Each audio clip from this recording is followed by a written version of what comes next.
नमस्कार दोस्तों, आपका स्वागत है आपके अपने चैनल स्टडी वाइन्स ऑफिशियल पर। तो आज की इस वीडियो में हम वर्ल्ड ज्योग्राफी का इम्पोर्टेंट टॉपिक पृथ्वी के वायुमंडल के बारे में पढ़ेंगे। पहले हम वायुमंडल की संरचना को अच्छे से समझेंगे और लास्ट में इसके प्रीवियस ईयर क्वेश्चन को भी कवर करेंगे। तो ये आपके एग्जाम के लिए बहुत ही इम्पोर्टेंट टॉपिक है और इस टॉपिक से चाहे आप किसी भी एग्जाम की तैयारी कर रहे हो, एक न एक प्रश्न पूछा ही जाता है। तो चलिए बिना देरी किए हुए वीडियो को शुरू करते हैं। तो चलिए वीडियो की शुरुआत करते हैं और सबसे पहले ये देख लेते हैं कि आखिर वायुमंडल कहते किसे हैं। तो किसी भी ग्रह के चारों ओर जो गैसों का आवरण होता है ना, उसी को वायुमंडल कहा जाता है। तो जैसे पृथ्वी जिस गैसीय आवरण से ढकी हुई है उसे पृथ्वी का वायुमंडल कहा जाता है और इसी वायुमंडल के कारण ही पृथ्वी पर जीवन संभव हो पाता है। याद रखिएगा, तो किसी भी ग्रह के चारों ओर जो गैसीय आवरण होता है उसी को वायुमंडल कहा जाता है। तो वायुमंडल की ऊपरी परत के अध्ययन को वायु विज्ञान यानी कि एरोलॉजी कहते हैं और निचली परत के अध्ययन को ऋतु विज्ञान यानी कि मेट्रोलॉजी कहते हैं। यह भी एग्जाम में पूछ लिया जाता है कि वायुमंडल के ऊपरी परत के अध्ययन को क्या कहते हैं, वायु विज्ञान, और निचली परत के अध्ययन को ऋतु विज्ञान कहते हैं। तो वायुमंडल हमने पढ़ लिया कि गैसीय आवरण को कहा जाता है। तो वायुमंडल में पाई जाने वाली महत्वपूर्ण गैसें कौन सी हैं, ये देख लेते हैं। तो हमारे वायुमंडल में सबसे ज्यादा नाइट्रोजन पाई जाती है। नंबर 1 पर कितने प्रतिशत? 78.8%। और नंबर 2 पर है ऑक्सीजन। ये कितनी पाई जाती है? तो ये लगभग 21%। अगर मैं आपको एग्जैक्ट बताऊं तो 20.95% ये हमारे वायुमंडल में पाई जाती है। नंबर 3 पर है ऑर्गन गैस, 0.93%। और नंबर 4 पर है कार्बन डाइऑक्साइड गैस। ये बहुत बार एग्जाम में पूछा गया है कि कार्बन डाइऑक्साइड की मात्रा हमारे वायुमंडल में कितनी है, तो 0.03%। और उसके बाद कुछ अन्य गैसें हैं। तो ज्यादातर आपको इन्हीं 4 गैसों के बारे में पूछा जाता है कि नाइट्रोजन की मात्रा कितनी है, ऑक्सीजन की, ऑर्गन की और कार्बन डाइऑक्साइड की। तो इनकी मात्रा भी आपको एग्जैक्ट नहीं याद होगी, तब भी लगभग में याद रखिएगा कि नाइट्रोजन लगभग 78% है, ऑक्सीजन लगभग 21% है, ऑर्गन 0.93% और कार्बन डाइऑक्साइड 0.03%। तो वायुमंडल की संरचना को पढ़ने से पहले हमने जिन गैसों के बारे में पढ़ा, इसके बारे में थोड़ा थोड़ा पढ़ लेते हैं। उसके बाद हम वायुमंडल की संरचना को डिटेल में पढ़ेंगे। तो सबसे पहले हमने नाइट्रोजन के बारे में पढ़ा। तो नाइट्रोजन पृथ्वी के वायुमंडल में इस गैस की प्रतिशत मात्रा सभी गैसों से अधिक है। अभी हमने पढ़ा ना कि सबसे अधिक मात्रा किसकी है, नाइट्रोजन की है। और नाइट्रोजन रंगहीन, गंधहीन तथा स्वादहीन गैस है और यह पेड़ पौधों के लिए प्रोटीन का सबसे बड़ा स्रोत है, ये याद रखिएगा। और जो नाइट्रोजन गैस है ये आग को भी तेजी से फैलने से रोकती है। तो जो आग तेजी से लगती है ना, उसको ये तेजी से लगने से रोकती है नाइट्रोजन गैस। तो बहुत ही फायदेमंद है। और नाइट्रोजन वायुमंडलीय दाब का भी प्रमुख घटक है। तो ये कुछ नाइट्रोजन गैस के फायदे थे जो मैंने आपको बताए। उसके बाद देखते हैं ऑक्सीजन गैस। तो ऑक्सीजन जीवनदायिनी गैस कहलाती है। और क्यों कहलाती है ये आपको पता ही होगा। और ऑक्सीजन आग जलाने में सहायता करती है। 2 बातें याद रखिएगा, जो ऑक्सीजन गैस है ये आग को जलने में सहायता करती है, मतलब कि आग लगने में सहायता करती है। पर जो नाइट्रोजन गैस है ये आग को लगने में देरी करती है, मतलब कि आग को फैलने से रोकती है। ये दोनों चीजें याद रखिएगा। और ऑक्सीजन के अभाव से हम ईंधन नहीं चला सकते। जैसा कि हमने पढ़ा कि जो ऑक्सीजन गैस है ये आग जलाने में सहायता करती है। तो इसके अभाव के मतलब कि इसके बिना हम ईंधन नहीं चला सकते। तो यह ऊर्जा का मुख्य स्रोत है ऑक्सीजन गैस। उसके बाद देखते हैं ऑर्गन गैस। तो वायुमंडल में तीसरे स्थान पर सर्वाधिक मात्रा में पाई जाने वाली गैस है ऑर्गन गैस। और ऑर्गन गैस का इस्तेमाल विद्युत उपकरणों जैसे कि बल्ब, ट्यूबलाइट आदि में किया जाता है। तो आगे है कार्बन डाइऑक्साइड। तो यह गैस भारी होने के कारण वायुमंडल में निचली परत में पाई जाती है। तो जो गैस जितनी भारी होगी वो उतनी ही निचली परत यानी कि हमारे नजदीक होगी, और जो गैस जितनी हल्की होगी वो उतनी ही ऊपर जाएगी, ऊपर की ओर उठेगी, तो वो वायुमंडल के ऊपरी परत में होगी। और जो गैस भारी होगी वो वायुमंडल के निचली परत में पाई जाएगी। तो पेड़ पौधों के श्वसन क्रिया के लिए भी कार्बन डाइऑक्साइड काम आती है। जैसे कि हमारे लिए ऑक्सीजन है, वैसे ही पेड़ पौधों के लिए कार्बन डाइऑक्साइड है। और कार्बन डाइऑक्साइड गैस हरित गृह प्रभाव यानी कि ग्रीन हाउस इफेक्ट के लिए सबसे अधिक जिम्मेदार है। यह एग्जाम में पूछा जाता है कि ग्रीन हाउस इफेक्ट के लिए कौन सी गैस जिम्मेदार है, तो कार्बन डाइऑक्साइड ये जिम्मेदार है। उसके बाद है हाइड्रोजन गैस। तो ये अन्य गैसों में आती है और वायुमंडल की सबसे हल्की गैस है। और हाइड्रोजन गैस जलने पर अत्यधिक ऊर्जा होती है, हमें अत्यधिक ऊर्जा मिलती है, इसीलिए इसे भविष्य का ईंधन कहा जाता है। तो ये एग्जाम में बहुत बार पूछा गया है कि भविष्य का ईंधन किसे कहते हैं, तो हाइड्रोजन गैस को भविष्य का ईंधन कहते हैं, ये याद रखिएगा। तो हमने गैसों के बारे में पढ़ लिया। अब हम अपने टॉपिक यानी कि वायुमंडल की संरचना के बारे में पढ़ते हैं। तो वायुमंडल की संरचना को डिटेल में पढ़ने से पहले हम देख लेते हैं कि वायुमंडल में कौन कौन सी परत पाई जाती है। तो हमारे वायुमंडल में 5 परतें पाई जाती हैं। पृथ्वी के सबसे नजदीक कौन सी परत है, तो क्षोभ मंडल, जिसे इंग्लिश में ट्रोपोस्फेयर कहते हैं। दूसरे नंबर पर कौन सी परत है, समताप मंडल, जिसे स्ट्रेटोस्फेयर कहा जाता है। और तीसरे नंबर पर है मध्य मंडल, जिसे मेसोस्फेयर कहते हैं। और चौथे नंबर पर है आयन मंडल, जिसे आयनोस्फेयर कहते हैं। तो हमारे वायुमंडल की सबसे बाहरी परत कौन सी है, बाहरी मंडल, जिसे एक्सोस्फेयर कहते हैं। तो याद रखना भी आसान है, कोई ट्रिक की जरूरत नहीं पड़ेगी, बस एक बार पढ़ लेंगे आपको याद हो जाएगा। तो सबसे बाहरी परत है बाहरी मंडल। 5 परतें हैं, तो जो बीच में आ रही है तीसरे नंबर पर उसे मध्य मंडल कहेंगे। और हमारे सबसे नजदीक है क्षोभ मंडल। तो नंबर 1 पे क्षोभ मंडल, समताप मंडल, मध्य मंडल, आयन मंडल और बाह्य मंडल। इनका क्रम भी याद रखिएगा, क्रम भी एग्जाम में पूछ लिया जाता है। तो अब हम एक एक करके इन मंडल के बारे में पढ़ना शुरू करते हैं। तो सबसे पहले हम क्षोभ मंडल यानी कि ट्रोपोस्फेयर के बारे में पढ़ते हैं।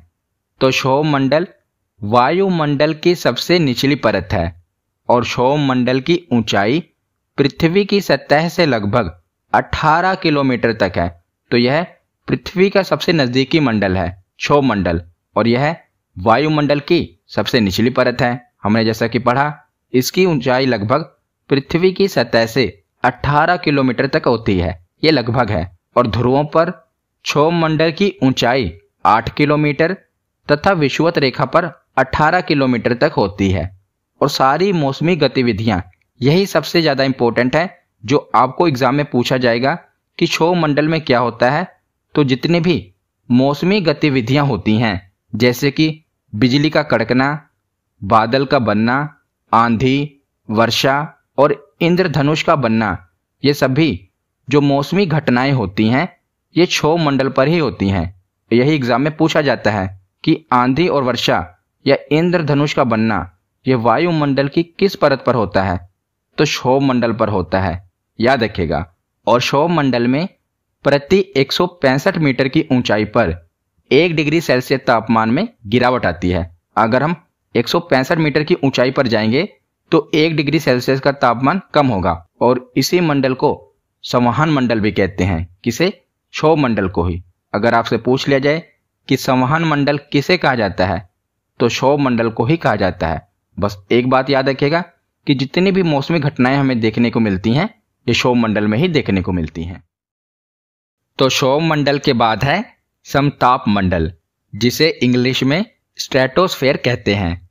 तो इसके तो नाम से ही क्लियर है, समताप यानी कि जहां के तापमान में ज्यादा उतार चढ़ाव ना हो। तो समताप मंडल पर तापमान लगभग समान रहता है और समताप मंडल की धरती से ऊंचाई लगभग 18 से 50 किलोमीटर तक होती है और समताप मंडल में मौसमी घटनाएं देखने को नहीं मिलती। तो समताप मंडल में किसी भी प्रकार की मौसमी घटनाएं जैसे कि आंधी, बादलों की गरज, बिजली का कड़कना आदि जैसी घटनाएं देखने को नहीं मिलती, पर हमें क्षोभ मंडल में ये सभी घटनाएं देखने को मिल जाती हैं। पर जैसे ही क्षोभ मंडल से ऊपर हम समताप मंडल में आते हैं तो यहाँ पर किसी भी प्रकार की मौसमी घटनाएं देखने को नहीं मिलती। तो यही कारण है कि जो वायुयान हैं ये समताप मंडल में ही उड़ाए जाते हैं। तो तापमान समान रहने के कारण और मौसमी गतिविधियों से मुक्त होने के कारण वायुयान समताप मंडल में उड़ाए जाते हैं।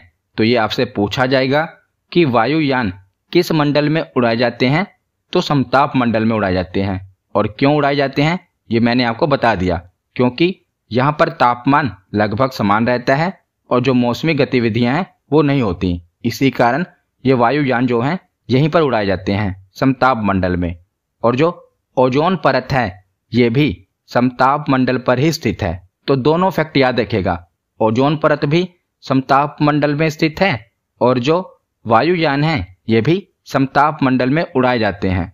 तो जो ओजोन परत है ये तो आपको पता ही होगा कि सूर्य से आने वाली जो पराबैंगनी किरणें हैं इनसे हमें ये बचाती है ओजोन परत। और ओजोन परत की मोटाई किससे मापी जाती है, तो ये एग्जाम में पूछा गया था। तो ओजोन परत की मोटाई नापने में डाप्सन इकाई का उपयोग किया जाता है। किस इकाई का? डाप्सन इकाई का।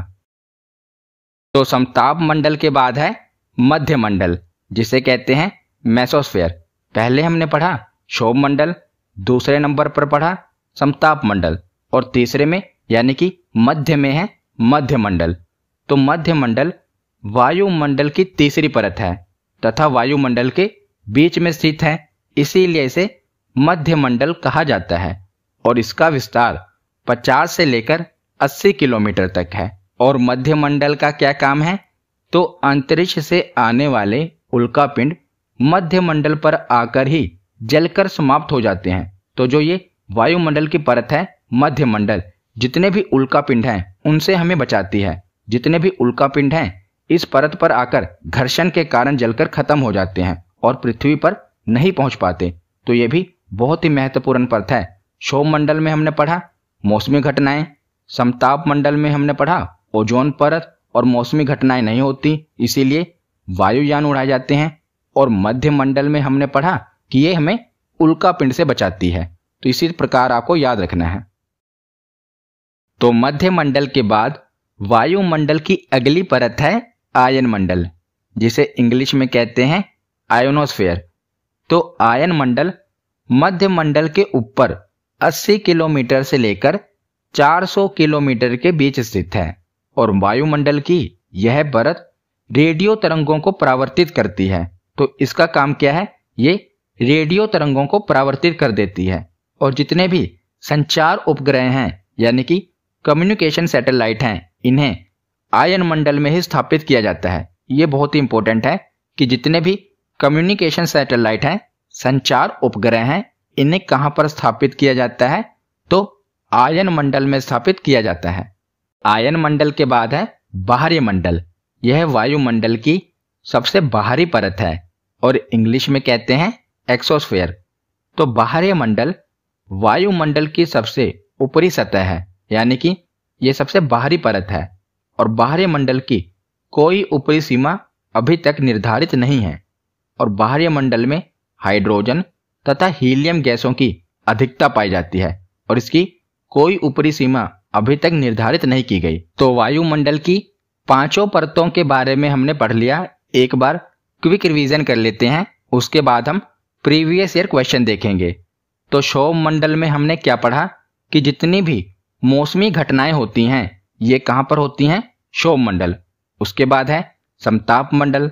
तो समताप मंडल में तापमान लगभग समान रहता है और किसी भी प्रकार की मौसमी घटनाएं नहीं होती। इसीलिए जो वायुयान है ये कहाँ पर उड़ाए जाते हैं? समताप मंडल में। और ओजोन परत भी कहाँ पर देखने को मिलती है? समताप मंडल में। उसके बाद है मध्य मंडल। तो जो मध्य मंडल है यह हमें उल्का पिंडों से बचाते हैं। तो मध्य मंडल के बाद है आयन मंडल। तो आयन मंडल में जितने भी कम्युनिकेशन सैटेलाइट हैं यानी कि संचार उपग्रह हैं उन्हें स्थापित किया जाता है। तो आयन मंडल के बाद है बाहरी मंडल। और बाहरी मंडल की अभी तक कोई भी ऊपरी सीमा निर्धारित नहीं की गई है और हाइड्रोजन तथा हीलियम गैसों की यहाँ पर अधिकता पाई जाती है। तो इस प्रकार हमने वायुमंडल की पांचों परतों के बारे में पढ़ लिया। अब हम प्रीवियस ईयर क्वेश्चन देखते हैं। तो पहला प्रश्न है कि वायुमंडल में सर्वाधिक कौन सी गैस मिलती है? तो वायुमंडल में सबसे ज्यादा मात्रा में कौन सी गैस मिलती है? नाइट्रोजन। अगला प्रश्न है कि वायु में नाइट्रोजन का प्रतिशत कितना है? तो वायुमंडल में नाइट्रोजन का सबसे अधिक प्रतिशत है, कितना? 78.8%। अगला प्रश्न है कि विविध जलवायु एवं मौसम दशाओं को बदलने वाली सभी महत्वपूर्ण वायुमंडलीय प्रक्रियाएं कहां पर घटित होती हैं? यानी कि जितनी भी मौसमी घटनाएं हैं ये कहां पर देखने को मिलती हैं? तो इसका सही जवाब होगा क्षोभमंडल। अगला प्रश्न है कि ओजोन परत मुख्यतः कहां पर पाई जाती है? तो ओजोन परत कहां पर पाई जाती है? समताप मंडल में, मैंने आपको बताया था। अगला प्रश्न है कि समताप मंडल को जेट विमानों की उड़ान के लिए आदर्श माना जाता है, क्योंकि? तो बताइए वायुयान समताप मंडल में क्यों उड़ाए जाते हैं? तो इसका सही जवाब होगा ऑप्शन डी, क्योंकि इस परत में बादल तथा अन्य मौसमी घटनाएं नहीं होती। इसीलिए जो वायुयान होते हैं ये समताप मंडल में उड़ाए जाते हैं। अगला प्रश्न है कि वातावरण की वह परत जो रेडियो तरंगों को परावर्तित करती है कौन सी है? तो वातावरण की वह परत जो रेडियो तरंगों को परावर्तित करती है और जहां पर कम्युनिकेशन सैटेलाइट छोड़े जाते हैं वो कौन सी परत है? तो वो है आयन मंडल। अगला प्रश्न है कि निम्नलिखित में से कौन सी गैस ग्रीन हाउस प्रभाव के लिए उत्तरदायी है? यानी कि ग्रीन हाउस इफेक्ट के लिए कौन सी गैस उत्तरदायी है? तो यह है कार्बन डाइऑक्साइड। अगला प्रश्न है कि पृथ्वी की सतह से सबसे दूर वातावरणीय परत को क्या कहते हैं? तो सबसे दूर है बाहरी मंडल, नाम से ही क्लियर है, तो इसका सही जवाब होगा बाहरी मंडल। अगला प्रश्न है कि निम्नलिखित में से किस मंडल को संवहन मंडल भी कहा जाता है? तो मैंने शुरू में ही आपको बताया था कि क्षोभ मंडल को संवहन मंडल भी कहा जाता है। अगला प्रश्न है कि पृथ्वी के समीप पाए जाने वाली वायुमंडलीय परत को क्या कहते हैं? तो पृथ्वी के सबसे नजदीक वाली परत को क्या कहा जाता है? क्षोभ मंडल कहा जाता है और इंग्लिश में ट्रोपोस्फेयर कहा जाता है। अगला प्रश्न है कि वायुमंडल की किस सतह में तापमान में बहुत अधिक उतार चढ़ाव नहीं होता? ये पूछा गया है, कहां पर नहीं होता? तो इसका सही जवाब होगा समताप मंडल में। समताप मंडल में तापमान में बहुत अधिक उतार चढ़ाव नहीं होता। अगला प्रश्न है कि आंधी एवं वर्षा और बिजली का कड़कना आदि घटनाएं किस मंडल में होती हैं? तो ये सभी प्रकार की मौसमी घटनाएं किस मंडल में होती हैं? तो क्षोभ मंडल में होती हैं। तो आज की ये हमारी वीडियो यहीं पर खत्म होती है। कैसी लगी ये वीडियो कमेंट सेक्शन में जरूर बताना। धन्यवाद।